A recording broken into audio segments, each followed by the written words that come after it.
আপনারা জানেন যে আমাদের মডেলিটি কমিটির মাধ্যমে 2019-এ এই তৃতীয় এডিসিকে ত্রিপুরা টেরিটোরিয়াল কাউন্সিল হিসাবে উন্নীত করার জন্য, যেখানে বর্তমানে 30 সদস্য যে তৃতীয় এডিসি, এটাকে 50টা আসন বিশিষ্ট সিট করে 42টা দপ্তর দিয়ে এটাকে তৃতীয় এডিসিকে উন্নীত করে ত্রিপুরা টেরিটোরিয়াল কাউন্সিল টিটিসি গঠনের জন্য অলরেডি 2019-এ আমাদের রাজ্য সরকারও পাস করে দিয়েছে বিধানসভায় প্রস্তাব, এবং এটা কি বলে পার্লামেন্টে বিবেচনাধীন অবস্থায় আছে।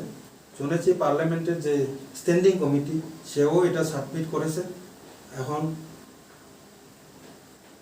এটা অপেক্ষায় আছে যে কোনো সময় এই সিদ্ধান্ত বের হয়ে আসতে পারে। তো যেখানে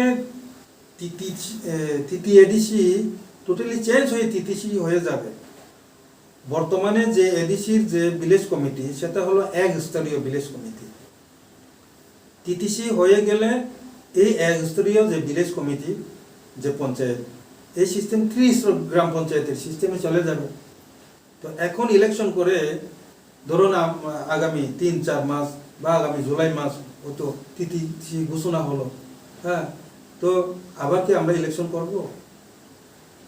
আমাদের প্রস্তাব এখানে যেহেতু মডেলিটি কমিটির মাধ্যমে আইপিএফটি বিজেপি যে চুক্তির মাধ্যমে যেখানে টিটিসি দেওয়ার কথা বলা হয়েছে, পাসও করা হয়েছে, সেটাকে ইমপ্লিমেন্ট করো এবং ওই টিটিসি আইন অনুসারে এখানে 30 পঞ্চায়েত সিস্টেমে ভিলেজ কমিটির ইলেকশন হোক, আমরা এটা চাই।